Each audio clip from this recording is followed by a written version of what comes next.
आहेत? खूप छान आहेत अशांत. तर आजच्या व्लॉगची सुरुवात जी आहे तर ती स्टडीने केली असं म्हणायला देखील काय हरकत नाही. तर बऱ्याच ठिकाणी बघा आता शाळा ज्या आहेत तर त्या मार्च एंडला बऱ्याचशा शाळांना सुट्टी लागली. सो आमचंसुद्धा तसंच काहीसं होतं. पण जे शिकून झाले तर त्याच्यावरती बऱ्यापैकी शाळेत रोज जे आहे तर ती टेस्ट घेतली जायची. तर आज होता लास्ट डे आणि लास्ट डेच्या दिवशी होत्या 3 सब्जेक्टच्या टेस्ट. तर त्यामुळे इथे जे आहे तर ते थोडंसं अभ्यास घ्यायचं काम चाललं होतं. तर म्हटलं सुरुवात जी आहे तर ती इथूनच करूयात. तर त्यासाठी तर इथे बघा अभ्यास घेताना माऊ जी आहे तर ती सारखी मध्ये मध्ये येते किंवा तिला नको तो पसारा करायचा असतो. इथे तुम्ही बघू शकता टी व्ही जरी ऑन असेल तरी सारखी ती दादाच्या नादी लागते किंवा त्याच्या खोड्या बराच वेळा करत असते. तर तुमच्या घरातसुद्धा 2 मुलं असल्यावरती ह्या अशा गोष्टी होतात का ते मला कमेंट्समध्ये नक्की सांगा. तर तो जर अभ्यासाला बसला तर तिला पण अभ्यास करायचा असतो आणि आपण जर तिला ABCD म्हणायला किंवा काढायला दिली तर तिला ते करायचं नसतं.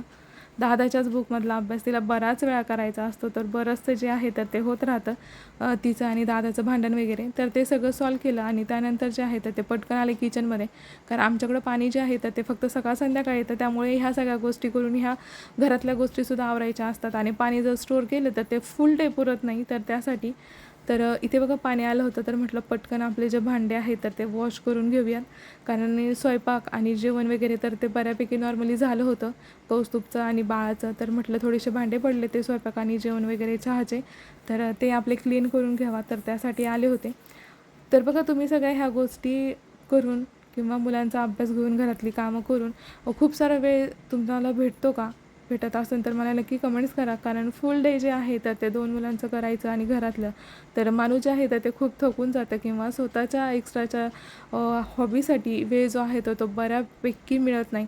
पण एखादा म्हणतं ना की एखादी जर आपल्याला गोष्ट हवी असेल तर त्यासाठी माणूस काही पण करतो किंवा वेळ काढतो.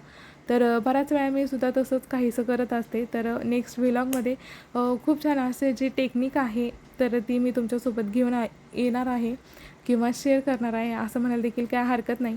तर बघा ही जी कामं आहेत ही जर नाईटलाच केली तर सकाळी जे आहे तर ते खूप सारा वेळ तुम्हाला भेटतो.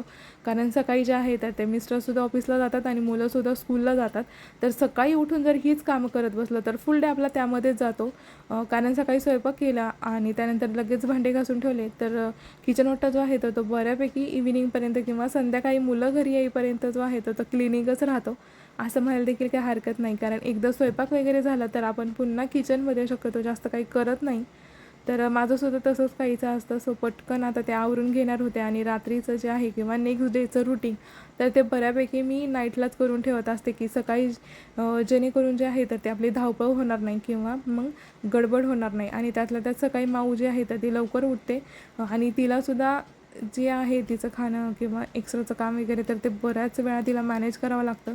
कारण लहान मुलं जी आहेत तर ती कधी कधी चिडतात किंवा कधी कधी चांगली खेळतात. बऱ्याच वेळा ह्या ज्या गोष्टी आहेत तर त्या होत राहतात. सो त्यामुळे त्यांनासुद्धा बघणं फार गरजेचं असतं.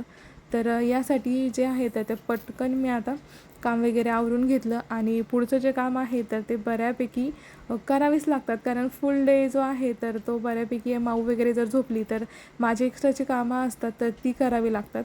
तर बघा भांडी वगैरे वॉश करून झाली. तर आता इथं ब्लँकेट जे आहे तर ते तिला फुल डे तिच्यासोबतच लागतं.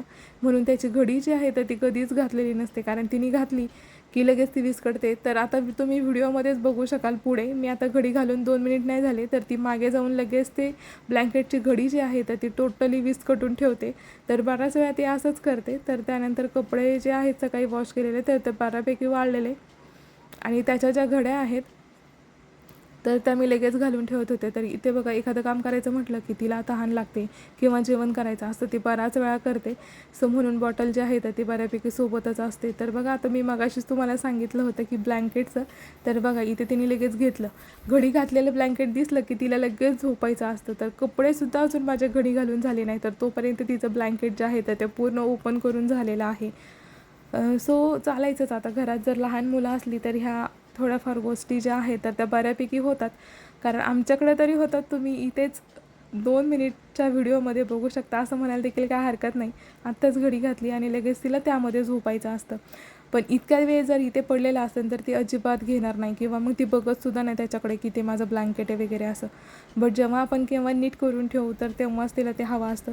सो पुढचं जे काम आहे तर ते बऱ्यापैकी मी आता करून ठेवलं होतं. कपडे वगैरे जे आहेत तर ते घड्या घालून मी लगेच त्याच्या जागेवरती ठेवणार होते की जेणेकरून बेड जो आहे तर तो सुद्धा रिकामा होईन यासाठी. आणि ती जी आहे तर तिला भरपूर अशी माझी सवय झाली आहे, कारण नॉर्मली घरी जे आहे तर ती आणि मीच असते. तिचे पप्पा पण ऑफिसला आणि दादासुद्धा स्कूलला जातो. ती तर अजून काही स्कूलला जात नाही आहे. तर त्यामुळे मी जिथे कुठे जाईन तर ती बऱ्यापैकी माझ्यासोबत असते. मी काहीही करत असेल तेव्हा स्वयंपाक म्हणा किंवा मग त्याचा अभ्यास म्हणा किंवा भांडी वगैरे, तर ती बराच वेळा माझ्या शेजारी असते किंवा शेजारीच येऊन खेळते. तर त्यामुळे ती जी आहे तर ते कंटिन्यू व्हिडिओ तुम्हाला दिसणारच आहे. अजून इथे पुढे खूप साऱ्या करामती करते. नेक्स्ट व्हिडिओमध्ये मी तिच्या ज्या करामती आहेत तर त्या स्पेशल शूट करून तुमच्यासोबत शेअर करणार आहे, की दिवसभर जी आहे तर ती लहान मुलं किती वैताग देतात किंवा किती ॲक्टिव्ह असतात.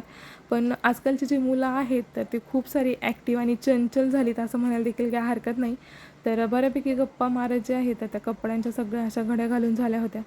आणि त्यानंतर मी कपडे जे आहेत ते लगेच ठेवत होते. तर बघा, कपडे ठेवेपर्यंत मॅडमनी गाडी जी आहे तिची तर ती बाल्कनीतून बेडवर आणली होती, कारण तिला जी गाडी आहे तर ती बेडवर खेळायची होती. तर सगळा असा पसारा आवरला, थोडंसं जेवण वगैरे केलं आणि त्यानंतर हे बुक जे आहे तर ते रीड करायला घेतले. तर बघा, बुक रीड जर केलं तर बऱ्याच वेळा आपण काय होतो की घरातली थोडीशी दगदग किंवा एखाद्या गोष्टीचं ताण, तर यामुळे आपली घरात चिडचिड होते. तर त्या गोष्टी होऊ नये म्हणून तुम्ही स्वतःचा जो वेळ आहे तर तो अशा कारणासाठी तुम्ही वापरू शकता किंवा सत्कारणी जो आहे तर तो लावू शकता असं म्हणायला देखील काय हरकत नाही.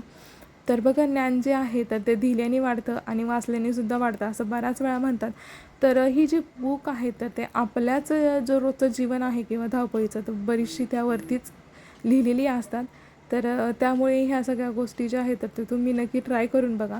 किंवा आपल्या मनातल्या ज्या इच्छा असतात किंवा भावना तर बऱ्यापैकी ह्या पुस्तकामध्ये ते व्यक्त झालेल्या असतात किंवा बोललेल्या असतात. तर ह्या सगळ्या गोष्टी जर तुम्ही बघितल्या तर आपली चिडचिड जी आहे तर ती खूप सारी कमी होते.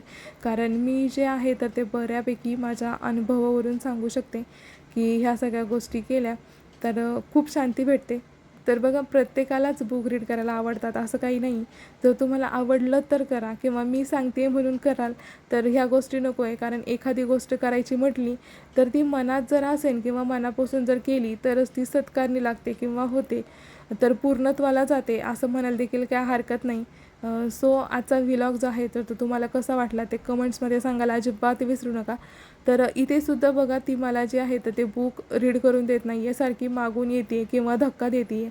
तर बऱ्याच वेळा जी आहे तर ती माऊ असाच वैताग देते. तर तिला इग्नोर करून मला ज्या गोष्टी आवडतात किंवा तिला सांभाळून ह्या सगळ्या गोष्टी ज्या आहेत तर त्या मी बऱ्यापैकी मॅनेज करायचा प्रयत्न करत असते. सो स्वतःचं जे आयुष्य आहे तर ते आपण जगायचं कधी हा बराच वेळा विचार येतो. तर ते तुम्ही अशा पद्धतीने जगू शकता किंवा आनंदी राहू शकता. तुम्हाला कसं वाटतंय ते कमेंट्समध्ये नक्की सांगा. सो चला, भेटूया नेक्स्ट व्लॉगमध्ये.